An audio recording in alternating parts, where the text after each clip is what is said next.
Ho there. It's Jeff Cutter Diamond and welcome you to a new video series. Obviously, it's time, it's that most wonderful time of the year. Dun, dun, dun, dun, where college football reigns supreme and I make a 64 team playoff just because I am that great at doing my job.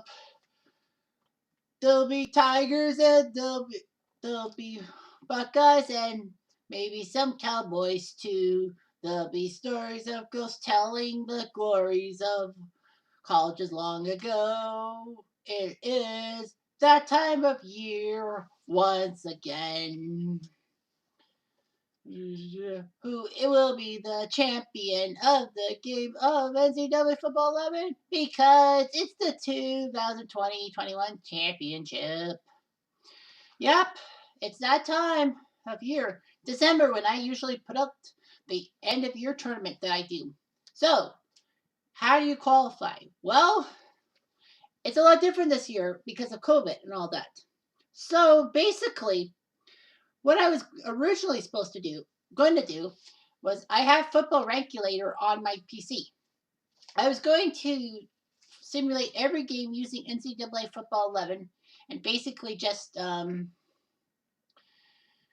have the games on and then basically do like an FBR ranking and all that. I might do that again.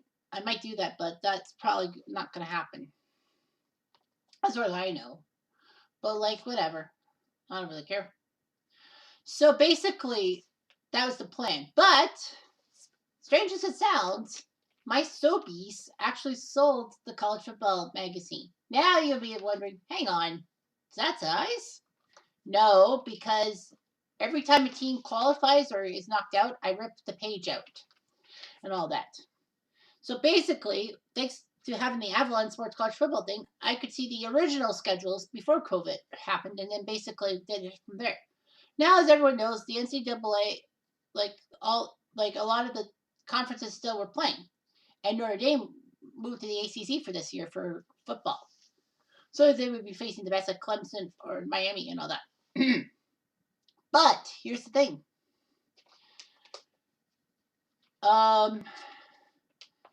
We know COVID, but as we all know, the SEC, the Mountain West, the MAC, well, Mid American, the Big 10 and the Big 12, I think, and the Pac 10, Big 10 and Pac 10, or Pac 12, I should say, but still call it Pac 10 for some fucking reason.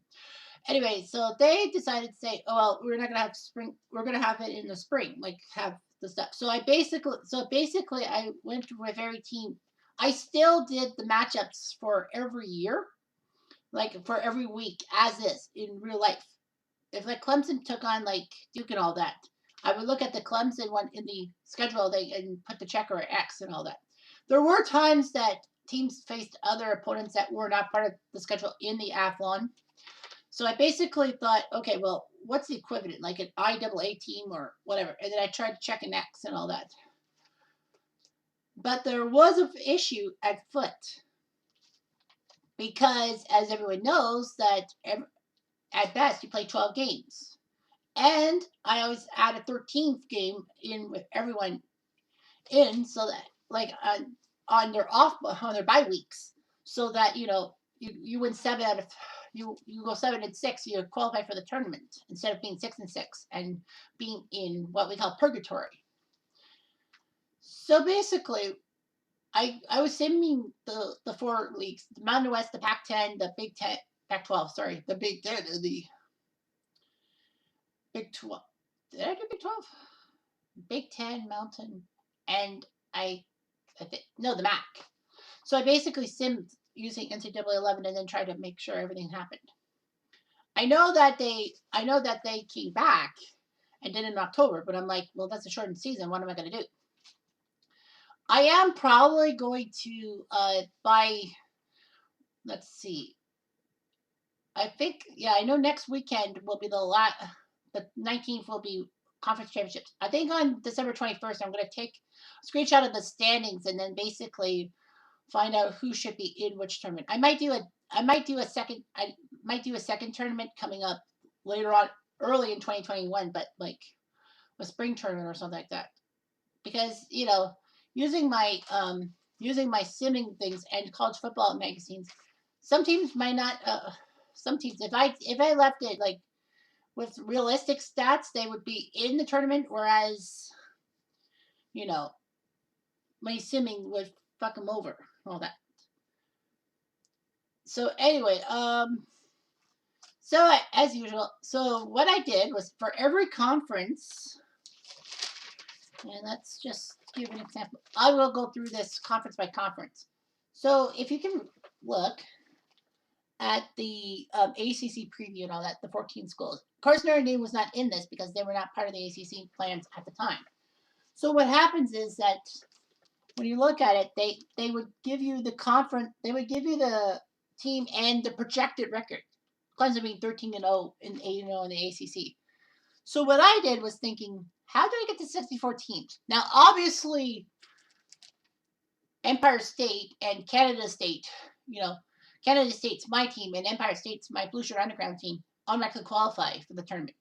And then, of course, there was going to be the factor that there would be a third created team, like Cleveland or DC or Alaska or Dakotas. So I ran a season simulation through NCAA 11, and Cleveland, Alaska, and DC, I think it was.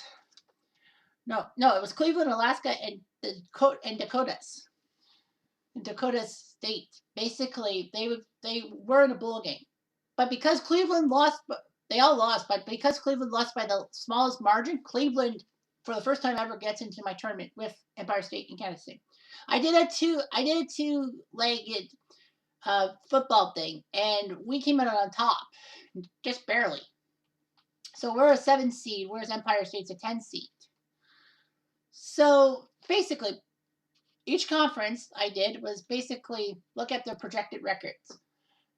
A lot of them say 7 and 5, but knowing that 8's a magic number. So any team with 8 projected wins, as you can see, Clemson, Louisville, North Carolina, Tech, and Miami all had 8 projected wins before I did my simulations and all that. So basically, that meant that the ACC would get 5 automatic bids, and for every conference, you get up to 2 wild cards, 2 extra teams. But that's it, 2 wild cards. After the 2 wild cards, you can't qualify, you're out. So if you look at the ACC and all that, you would see the circles were the teams that automatically qualified, and the X's were the teams that were KO'd. Now, North Carolina and Boston College, as you can probably guess, are 6 and 6. Unfortunately, though, I got 64 teams before teams went 6 and 6. So basically, if you were 6 and 6, you were fucked. So the 5 automatic spots went to Clemson, Louisville, Tech, Miami, and Pitt, because they all hit 7 wins the fastest. North Carolina State did get a wild card, and I think Virginia did too. But North Carolina State made a wild card. They got 7 on their final day, but all that. So basically, those 5 schools. Now, let's see here. Yeah, NC State. There's some teams that... Sorry about that. I thought I ripped out all the pages. Necessary. Like, bear with me here. All right, so now for the American Conference. The American Conference had these 11 teams. And 4 of them were projected to win 8. So that's how many automatic spots were. The automatic spots went to Cincy,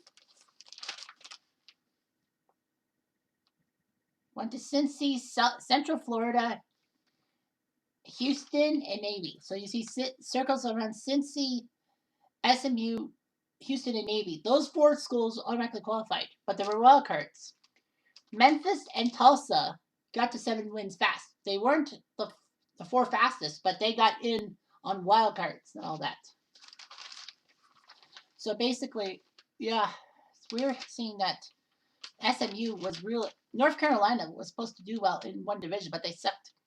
But the biggest shock in the ACC was that Florida State didn't get to 7, so Florida State actually didn't get in, whereas a team like NC State got in as a wild card. So it's like, wow, Florida State's out. American, like SMU and Tulane, were out. No, sorry, I said Cincy, Central Florida, Houston, maybe. Sorry. The Big 12, well, the Big 12 had 5. Now, it was down to the nitty gritty the last few weeks. If memory serves, yeah, so if memory serves me right, Baylor and Kansas State played on the final, played a couple of weeks ago in real life on the last week of November. So I said whoever won Baylor Kansas State would get an automatic spot. But as you can see here, I put 5 teams because they were projected to win 8. So basically, the top 5 did make the playoff, did make it. West Virginia also made it through 7-3. So no major surprises there. So yeah, so Baylor and Kansas State took each other on for real on the last week of November. That's the week I cut off everything because I needed to set up for the tournament. And now you got yourself the Big Ten. The Big Ten had, how many teams? The Big Ten had 6 automatic teams and up to 2 wildcards, so 8 out of 14 by proxy. So as you can see, Ohio State, Penn State, Indiana, and Michigan State all got in on the left, on the east, and the west had Iowa, Nebraska, Northwestern. Oh no, Michigan State made it in as a wild card. So Iowa with Nebraska and Northwestern made it in. But you could see some X's. You see an X through Michigan. Shocking as it was, in real life they suck now. But in the simulation, they were terrible for some reason. So Michigan did not get into the tournament, which is unlikely. So yeah, it was hard. It was hard to fathom Michigan being up. Conference USA, I put 5 because 5 schools were deemed to win 8 possibly. So Western Kentucky, even though they were like one of the best, they didn't get to 7 fast enough. So basically, they were KO'd. So the schools that automatically qualified were Marshall and Florida Atlantic in the East. The West had UAB, Louisiana Tech, North Texas, UTEP, and Southern Miss made it in as wild cards, potentially in the tournament as wild cards. So nothing really shocking. The MAC militant. The MAC had 2 teams that were projected to win 8 games, so they only got 2 automatic spots and then 2 wild cards. They filled up quickly, though. Ohio and Bowling Green automatically qualified as the two fastest teams in the MAC to get in, whereas Kent and Central Michigan had chances to get in as a wild card. So Buffalo couldn't make it, and now they did Toledo. That was huge for especially Toledo. The Mountain West had 3 teams projected to win 8 games, so they gave them 3 automatic spots and 2 wild cards. As you can see here, Boise State, Wyoming, Air Force were the 3 fastest to get in, whereas Hawaii and Nevada got in as wild cards. So San Diego State, and Fresno, usually teams that make it in, did not make it in. Well, the Pac-12 saw 6 automatic spots. It was actually a challenge to get to 6 automatic spots, but they did it. I think it was, I don't know who. I know Oregon, Washington, USC, and Utah all made it in with 7. Colorado wasn't expected to do much in real life, but simulations helped them out. And I think Oregon State, no, I think it was UCLA. Yeah, UCLA won their final game of their real life stuff. So that's what in November. So that's why LA is in. And I think Oregon State got in as a wild card. That serves me right. Yeah, Oregon State got pushed to wild card status. Okay, and then comes the SEC. Now you'll be noticing a lot of 7-1s and 7-2s if you look at the schedule and all that. That's because I stupidly decided for the SEC, they came back. I'm like, well, there are 4 non-conference games. I'll just simulate. I'll just say, well, do they deserve to win it or not? I know I could have done it a different way, but I fouled it up. SEC had 7 schools that were projected to win 8 games. So I gave them 7 with 2 wildcards. So the schools that got in were Florida, Georgia, South Carolina, Bama, LSU, A&M, and Auburn. Arkansas, Mississippi State, 7-3, but they got wild cards. So they got in. Tennessee again failed. Like they got Tennessee seems to always get fucked over. And then last conference was the Sun Belt. I gave them 2 automatic spots with 2 wild cards. And the automatic spots went to App State and Georgia Southern, pardon, with Troy and the Louisiana Lafayette Raging Cajuns getting in as wild cards. Now you got to worry about the independents still too. The independents like Notre Dame, Brigham Young, and all that. I said if you get to 7, you'll be safe. So Notre Dame, BYU, Army, and Liberty got in as 7 wins. So they basically got into the tournament too. So not all the wild card teams got in. I think I had 52 teams hit 7 automatically. I went with automatic birds, and then I went through wild cards.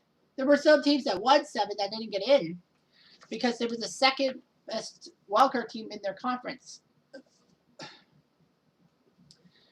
and it was a creative mess. So now comes the hard part: who made it and where they are situated. Now, normally, I have a bracket, 64 team bracket, and then what happens is that they'll pick a stadium and all of that.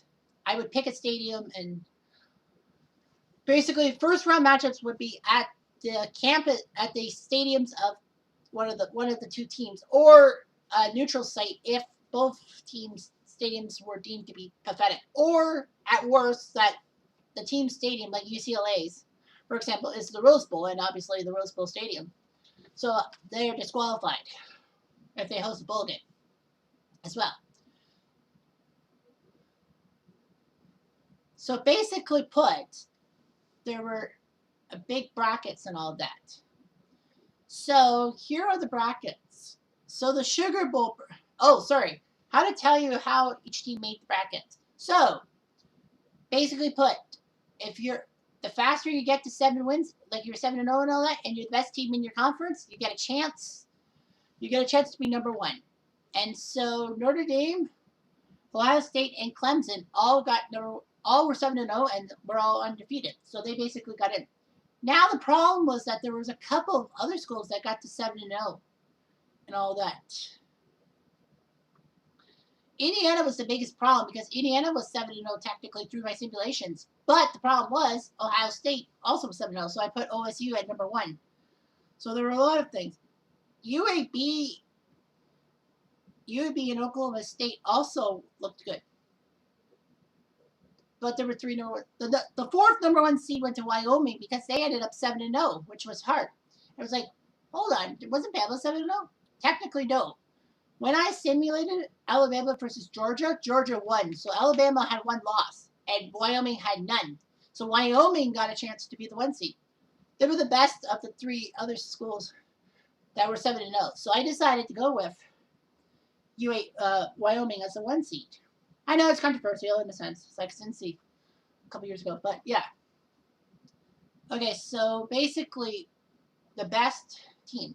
So each conferences had the 3 best teams and all that, 1, 2, and 3. Some had 2. So basically, whoever won the conference, each one of the 11 conferences, including the independents, would basically be from 1 to 16. So basically, they would be. My original plan was to make numbers from 1 to 64 and then make it 1 to 16. So basically, they were guaranteed a top 4 seed in any conference and any bracket if you won your conference and all that. So basically, that's all there was to it. Now, normally I would make it on campus and all that. But because of COVID, I decided to make it like a pod system. I used it for the all-time tournament that Arkansas won. That's why I'm wearing Arkansas red. So what I did was I put, I went from 1 to 16 in each bracket. So whoever would be number 1 in the bracket would face number 16 and number 8 versus number 9 as normal. So that would be a pod, and they would play in 1 stadium. Those 4 teams would play in the pod, and whoever won that pod would face the other pods and all that. So the 16 sites of pods will be said when I say the brackets. So anyway, here's how the brackets are. The Sugar Bowl bracket had number 1 Notre Dame, Notre Dame 7-0. They took the Sugar Bowl thing. I put Ohio State and Clemson in like the super stadiums that they deserve it. So Notre Dame would be the Sugar Bowl. I don't want to say Notre Dame in the Sugar Bowl. Well, they've won a few sugars. So I decided that because Notre Dame was the #1 overall school, I would put Notre Dame in there. So a little bit of a change at the normal is that normally 4 of the 5 big bowls like Fiesta, Orange, Sugar, Cotton, and Rose, 4 of those schools would be the conference, would be basically the brackets, and then the winners would play. The 2 remaining teams in each bracket would play at that stadium, and then I would make EA Sports Stadium home to the Final Four. I changed it up a bit. So what I did was I figured what stadium would be huge. And because Arkansas won the all-time tournament, I just like Arkansas. Which one of the 5 bowls are they most known for? Cotton Bowl, especially in 1978 when they beat Oklahoma, even though they benched their 3 star players because of a sexual allegation, and they crushed Oklahoma's national title hopes. So I decided, well, no, that wasn't the Cotton Bowl. That was the Orange Bowl. Shit, stupid me. But Arkansas would definitely be the Cotton Bowl because when Arkansas was in the Southwest Conference, that was basically SWC's #1 team went to the Sugar Bowl. To the Cotton Bowl. So Dallas will host the Final Four, and there'll be a Sugar Bowl bracket, a Fiesta bracket, a Rose bracket, and an Orange bracket. And for the 4 #1 seeds, I made from 1 to 4. So the Sugar Bowl winner will face the Fiesta bracket winner, and the Rose Bowl bracket winner takes on the Orange Bowl bracket champion. That's how it will go. So Notre Dame was the overall #1 seed. I know some say Clemson, but remember, Notre Dame did beat Clemson, so technically Notre Dame is the 1 seed. Ohio State's the 2 seed, overall #2 seed. Clemson's #3, and Wyoming's #4. So and of course, as I say every year, the rule of thumb is that no 2 teams from any conference can be in the little pod system or face each other in the first 2 rounds. So, for example, let's see. Here. Give you the Rose Bowl bracket. Like let's see. Bama and Auburn were both put in the Rose Bowl bracket. Bama and Auburn could not face each other in the first 2 rounds. I don't reseed, so after each round. So basically, Bama put us a 2 seed in the Rose Bowl.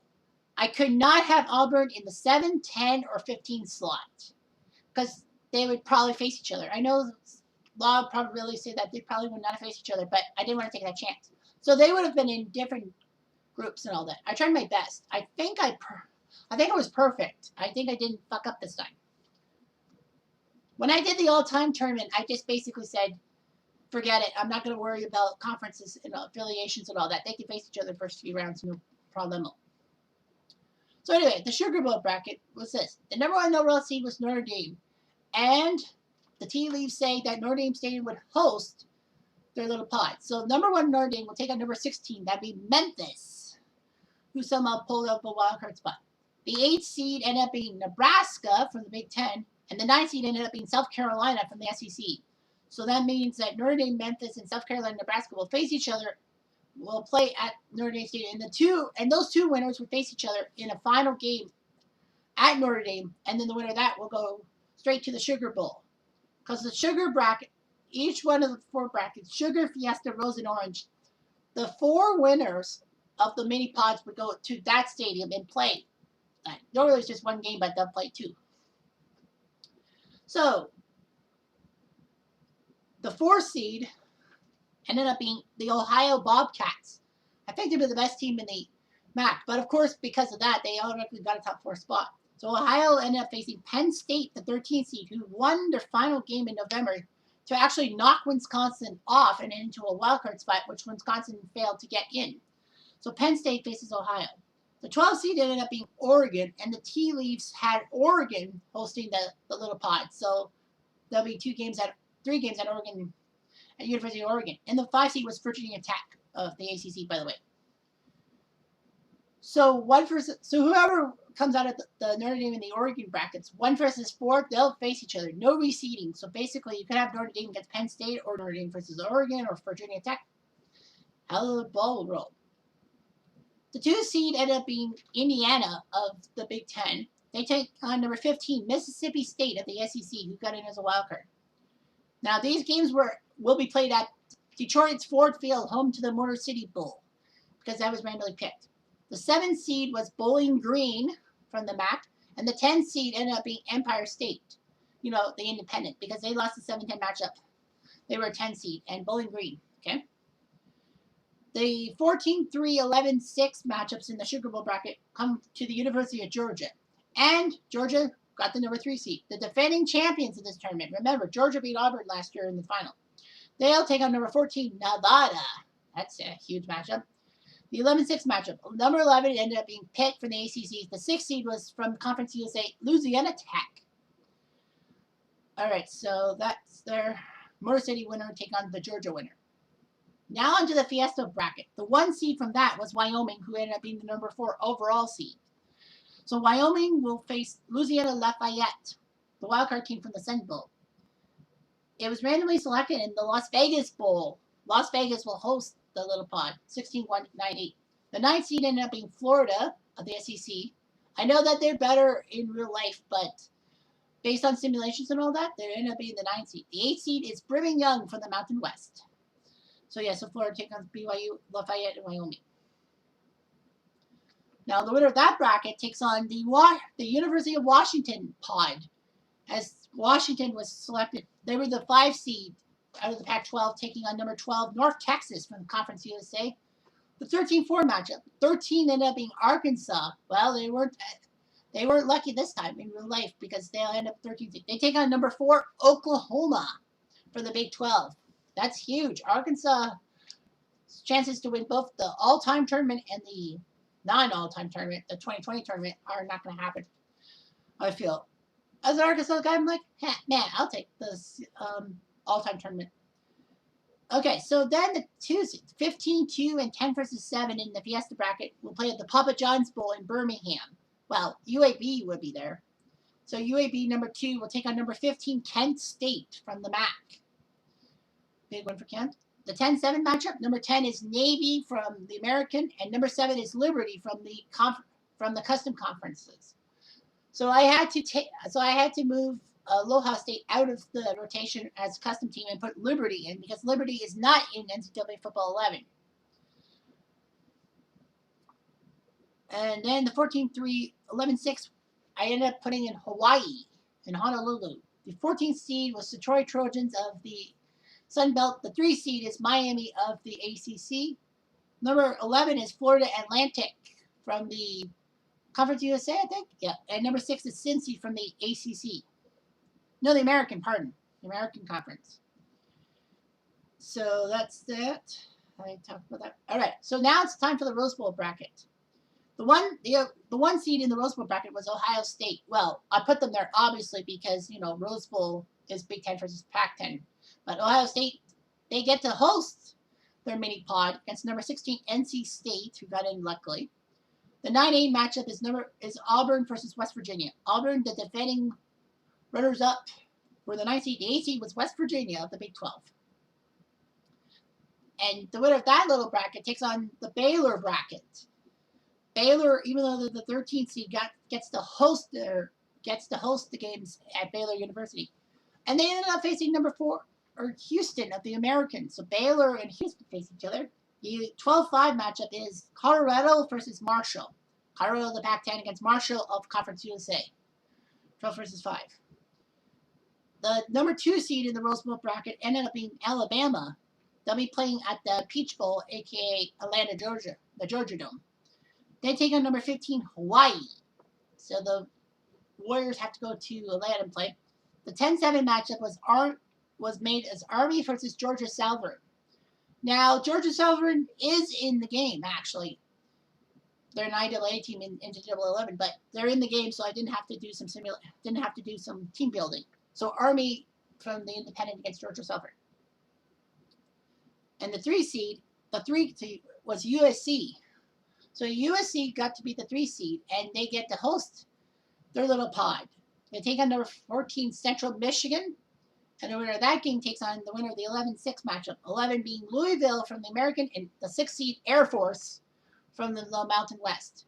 And it's amazing because all 3 service academies, Army, Navy, and Air Force, who play for the Commander-in-Chief's trophy, are in the tournament. That's rare, especially Army. So that's it. And then we get the Orange Bowl bracket, the final bracket. The 1 seed from the Orange Bowl bracket was Clemson, because Clemson and the Orange Bowl go hand in hand. They'll take on number 16 Iowa State. That's huge. Those games will be the 16-1 and 9-8 games will be played at the Independence Bowl in Shreveport, Louisiana. Now, LSU will be happy. They ended up being the 9 seed from the SEC. I know they in real life sucked, but simulation they did fine. And now 8 seed is Utah from the Pac-10. So a lot of people were thinking Iowa State LSU from last year. Remember, Iowa State shocked LSU in the first round when LSU was a 2 seed. So the winner of that, the Independence Day, takes on the one from Texas A&M. The 4 seed ended up being App State. They take on number 13 Cleveland. That's a huge one. Cleveland is in that little group against App State. App State is in the game, so basically, all that. Excuse me. They'll take on the winner of the 12-5 matchup. Also at A&M. Texas A&M was the 5 seed, so they basically get to host the game. But unfortunately, the Tea Leaves put them against their rivals, Texas. The Longhorns ended up being number 12. So, yep, Texas A&M. But they're in different conferences, so they don't. So that rule doesn't count. And finally, the 2 seed ended up being Oklahoma State. They take on UTEP, who got in as well as the 15th seed. And UTEP's home stadium is the Sun Bowl, and that was actually where the mini pods are. We were the 7 seed. We were the last 7 seed to be placed. So we faced number 10, Northwestern. So hopefully we can beat Northwestern. We might have got a break a little bit because of last year's choke job. And finally, the 14-3-11-6 will be at the Cap One Bowl in Orlando. Because, Sugar, Fiesta, Rose, and Orange will be used for the Rose 16 in the quarterfinals, they said Cap One deserves to have a chance. Host games. So, Central Florida, who are based in Orlando, got the 3 seed and got to do the Cap One thing. They take on number 14, UCLA, out of the Pac-12. And the final matchup, the 11-6 matchup, 11 is being Iowa from the Big Ten and Boise from the Mountain West. So, yeah, it's going to be a tight matchup and all that. Basically put, a lot of people have said that it could be Notre Dame, Ohio State, and Clemson. And then basically maybe Miami or Oklahoma will pull rabbits out of their hats and become the Final Four, into the Final Four. Hopefully we'll see some great teams, and hopefully we see a few Cinderellas. So basically that's the preview of the 2020-21 tournament. So the schedule is as follows. As always, the first Monday in December starts off the tournament because I like to start on a Monday. So every day from Monday to Sunday, even Sunday, the 7th to the 13th, we'll have 4 games. But, as you know, by basic math, 4 times 7 is 28. What about the other 4? Well, since Saturday is the college football day, Saturday will have 8 matchups instead of 4.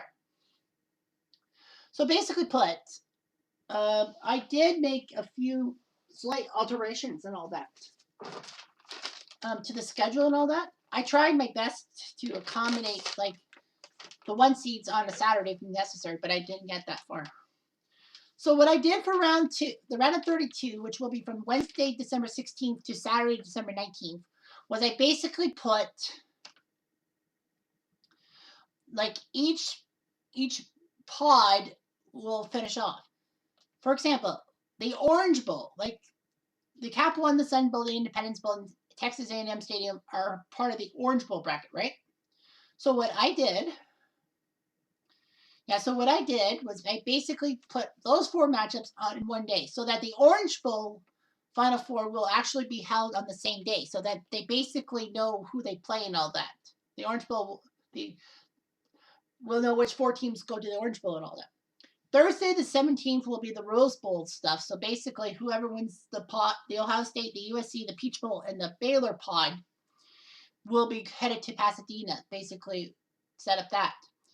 The Sugar Bowl pod will be made on December 18th with Motor City, Notre Dame, Georgia, and Oregon. Mini pod finishing off. And Saturday the 19th is the Fiesta Bowl pod, where we'll see winners from the Hawaii, Las Vegas, Papa John's, and Washington University stuff. And then the round of 16 will be on Wednesday the 23rd and Thursday the 24th. However, that was true, but I'll move it to Tuesday and Wednesday. So Tuesday the 22nd and Wednesday the 23rd will be the pods and all that. Now, I know that I could have done it any other way. Like, I put Sugar and Rose on the 22nd and Orange Fiesta on the 23rd. Now, a lot of people are saying, well, that doesn't give the Fiesta Bowl much time because you got the Saturday and then you got Sunday, Monday, Tuesday. They only had 3 days off until they face each other off. So, yeah, so the Sugar and Rose Bowl stuff will actually be on the 22nd. So, the Sugar Bowl semifinals and the Rose Bowl semifinals will happen. Whoever is the most prime matchup will get the primetime matchups. Otherwise, you've got to play earlier in the day. Yeah, and Orange Bowl and Fiesta will be on the 23rd. Now, there is a short turnaround because on Boxing Day, Saturday the 26th, will be the quarterfinals. And based on timing, the Sugar Bowl will go first, then Rose, then Orange, then Fiesta. Now, you'll be thinking, Sugar Bowl is usually at night, though, too. It used to be at 1 o'clock in the afternoon. It used to be the ABC game that was trying to counter the Fiesta Bowl back in the 1970s. So they made it at 1 o'clock, and then they changed it to prime time a little bit later. Everyone knows the Rose Bowl was kind of like at 5 o'clock in the afternoon Eastern time, and the Orange Bowl is like 8 o'clock. Fiesta is like in Arizona, so basically it's like 10 o'clock. So that's the order of matchups. And as I said, the Sugar and Fiesta winners will face each other, and the Rose and the Orange Bowl winners will face each other off in the Final Four. The semis will be Wednesday, December 30th, and the finals on Saturday, January 2nd. Now, I know normally it's like, you should be done by December. But the problem is that because the first Monday is on the 7th and not like the 2nd or 3rd, basically I have to adjust for days off and all that. So basically, yeah, the tournament will run until January 2nd. The final will be on January 2nd, and it will be the full final. No fluff taken out of it. You'll see the whole game, and nothing but the whole game, so help you God. So anyway, yeah, it's going to be an interesting tournament, and I hope you'll enjoy this year's tournament. I say go Arkansas, but I think it's probably Clemson or Ohio State. I say Ohio State's here wearing red and all that. I say Ohio State's got this one. I'm sorry, Notre Dame, but it's not going to happen this year. Anyway, I'm Jeff Diamond. So long for now. Good luck to all the 64 teams.